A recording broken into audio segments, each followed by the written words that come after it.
നമസ്കാരം. സ്പോർട്സ് ഇൻഫോയിലേക്ക് സ്വാഗതം. Return of the hulk. Indian ഫുട്ബോളിൻ്റെ മെക്ക എന്നറിയപ്പെടുന്ന കൊൽക്കത്തയിലെ സോൾട്ട് ലേക്ക് സ്റ്റേഡിയത്തിൽ Mohan Bagan super giants north east united FC മത്സരം കാണാൻ തിങ്ങി നിറഞ്ഞ 30,000-ഓളം വരുന്ന കാണികൾക്കിടയിൽ പ്രത്യക്ഷപ്പെട്ട വലിയ ബാനറിൽ ജോണി കൗക്കോ എന്ന മോഹൻ ബഗാൻ സൂപ്പർ ജയൻസിൻ്റെ മധ്യനിരയിലെ കളിനെയ്ത്തുകാരൻ്റെ ചിത്രത്തിന് മുകളിലായി എഴുതി ചേർത്ത വരികളായിരുന്നു ഇത്.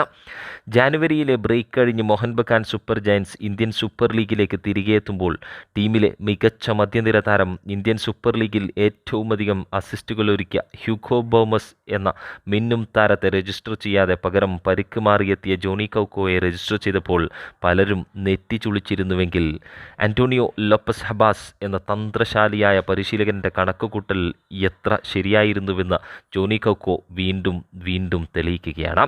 കഴിഞ്ഞ മത്സരത്തിൽ FC ഗോവയ്ക്കെതിരെ പകരക്കാരൻ്റെ റോളിലെത്തി ഗോളിന് വഴിയൊരുക്കിയ ലോങ് പാസ് നൽകി Mohan Bagan super ജയൻസിന് വിജയമൊരുക്കിയ Johnny Kauko ഇന്ന് നോർത്ത് ഈസ്റ്റ് യുണൈറ്റഡ് FCക്കെതിരെ കാഴ്ചവെച്ചത് തകർപ്പൻ പ്രകടനം തന്നെയായിരുന്നു.